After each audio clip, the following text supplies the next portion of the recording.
Hi guys, it's Mark Zicree, Mr. Sci-Fi, also known as Mark Zicree of Space Command. And Elaine and I are back in Hampstead in London, finishing up our wonderful trip, just kind of get ready for all the enormous amount of production that we're ramping up into. And it's just a wonderful trip, and we just got back from a couple of days in Hay-on-Wye, which is a village on the River Wye in Wales. And what makes this village cool, really cool, is it's a book town. The entire town is used in antiquarian bookstores, and it has very, very, very interesting history because in 1977, a man named Richard Booth, who was a book dealer, he declared himself king of Hay-on-Wye.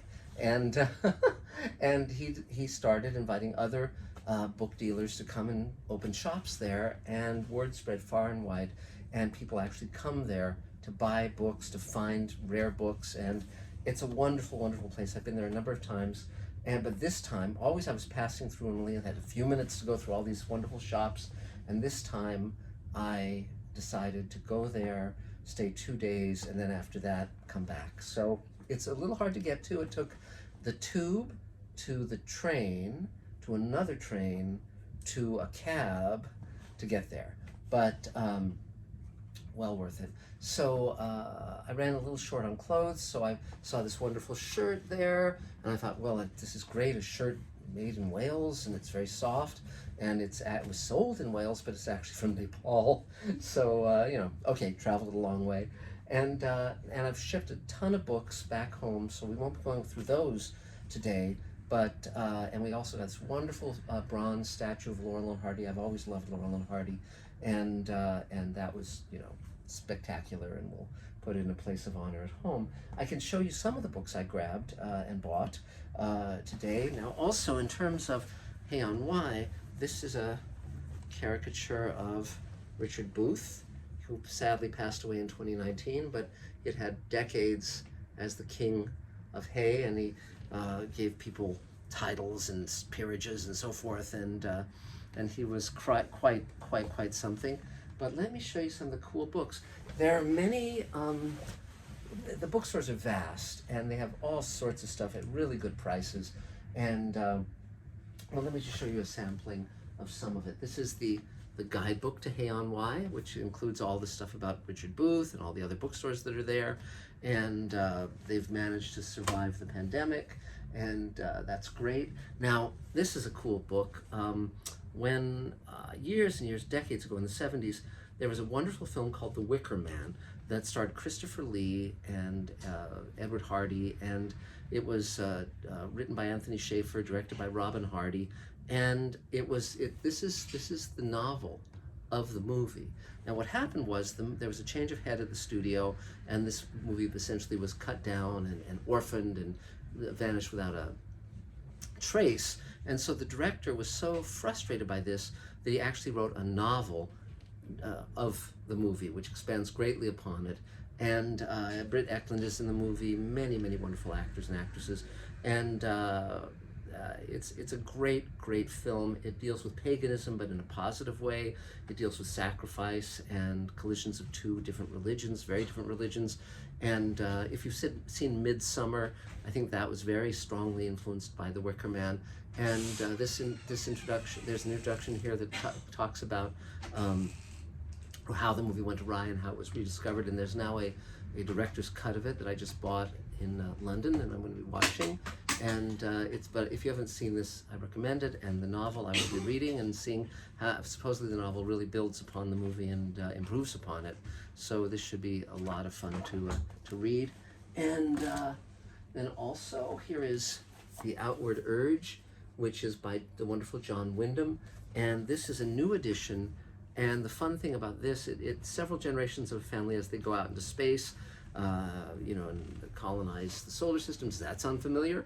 And originally, John Wyndham, before World War II, he had written under different pseudonyms made up of his various real names. So he publishes John Bainan and John Bainan Harris, but he was kind of imitating American science fiction and writing things very far from his personal experience.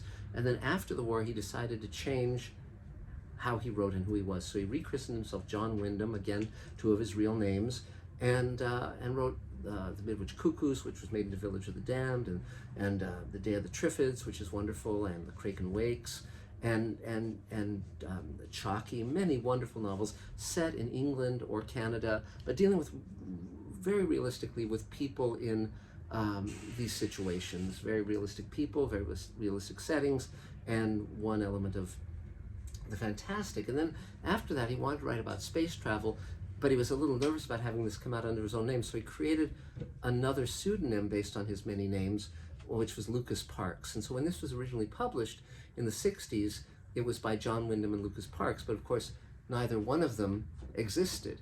And so, so now they're finally putting it right and publishing it as by John Wyndham. And that's terrific, and I look forward to reading it. And then also I found this wonderful book, which is Roadside Picnic by Boris and Arkady Strugatsky. We've just named one of the characters in Space Command, Tatiana Strugatsky, after these wonderful brothers writing in Soviet-era Russia. And they were brothers who wrote a lot of books, but this is probably the best known one here in America. It was made into the Tarkovsky film Stalker, and it's a wonderful book about aliens leaving these bizarre objects in various places, and it's almost like they came for a picnic, left their trash, and departed. Totally mysterious, and so this is a wonderful story. I was actually brought aboard at one point to develop a movie from this book, but nothing came of that. But it's very similar also to Annihilation, the more recent movie and book of that title. But it's got a great feeling, great observation, a wonderful book. And this again has an introduction by Ursula K. Le Guin about the book, and an afterword by Boris Strugatsky about the difficulties they had publishing this in the Soviet era. It took them 8 years to get it through all the censors and all that nonsense. But this is a really fun book, and I look forward to reading this new translation, which will be more accurate and a delight, I'm sure. So let's see, what else is here? Okay, so this is fun. James M. Cain wrote The Postman Always Rings Twice, one of the great mystery novels. And this is the British first edition of one of his other books. It's called Serenade, and he just knows how to start a book and grip you from the first. And there's a wonderful company called Facsimile Dust Jackets, where you can buy absolutely faithful replicas of the dust jackets of these old books. So I'm going to do that, and this will look exactly as it did when it was new. They have a little thing that says Facsimile Dust Jacket on it, so you're not, fobbing it off on people as the original dust jacket, which would increase the value. But I hadn't seen this book before, and this is the British first, and it's really fun. And James M. Cain was, one of the great writers of mystery novels, and just endlessly wonderful to read. Then another couple of things. Here's this book is the first British edition of a book called Limbo. In England, it was called Limbo 90 by Bernard Wolfe. Now, Bernard Wolfe was when Leon Trotsky was in exile on the run from the assassins that Lenin had to try to kill him. Bernard Wolfe was actually his bodyguard, and Trotsky was not assassinated during Bernard Wolfe's tenure. It was only afterwards that he bought the farm, so to speak. But this is a book, a dystopic science fiction novel that Harlan Ellison was a huge fan of, and this is the first edition, and I thought it'd be really fun to get this, and again get the dust jacket and make it look swell. And then I found this cool paperback of my dear friend Ray Bradbury's Fahrenheit 451, and you can see it's got a really wonderful and lurid cover. I'd never seen this edition before, and it wasn't terribly expensive, so I will be taking it home and putting it in a little plastic bag to protect it. And finally, here is a book I'd never seen a copy of. It's called The Sound of His Horn. It was written in 1960, and it's one of the first novels to posit an alternate history where the Nazis won World War II. And they had to be fairly circumspect in the covers, but if you look at this cover closely, it's actually a naked woman running through a forest with a man on horseback aiming a rifle at her as he's hunting her. And that's actually a scene from the book, but pretty hot stuff for 1960. And it has a wonderful introductory chapter by Kingsley Amis, who was Martin Amis's father, and he was a writer of great renown himself here in England.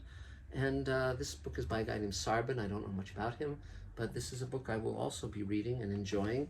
And so, you know, and that's just a little of it. I mean, I was shipping some boxes of books home, and but it's, you know, really fascinating stuff and wonderful to go into all these different universes. And in the next couple days, we'll be flying home and jumping into Space Command and Sweet Haven and Voiceless Roar, Elaine's feature. And we had a wonderful lunch in Hay on Wye with Sally Hain and her daughter Connie. Sally is Lord Peter Hain's sister, and Connie's his niece. And we, of course, interviewed them and got to know them when Elaine was working on the Lord Peter Hain project, the miniseries, and that's still a going project, and they were wonderful to see again. And I look forward to where that leads us. But and we'll see if Ray Fiennes ends up playing Peter in the show. So, but so that's about it for now. Very, very soon I'm going to be doing a Mr. Sci-Fi video where I'm going to be talking about the TV revolution and how you can be part of it. There's some amazing days ahead, and we cannot wait to share them with you. Issue number 2 of the Space Command comic has gone to press now, and that's thrilling. And we've finished like the layout on the Blu-rays and DVDs and all of the extras and the commentaries, and so we're just you know, nailing down the final little nails, and it will be available soon. You can order it at spacecommand-series.com, and that's it for now. So thanks, guys. It's lovely to be here upstairs above the King William IV pub on Hampstead High Street in London, and it's like a second home to me. And but soon we'll be at our other home back in Los Angeles in West Hollywood, and we will be sharing wonders with you in the very near future. So thanks a lot, and we'll talk soon. Bye, guys.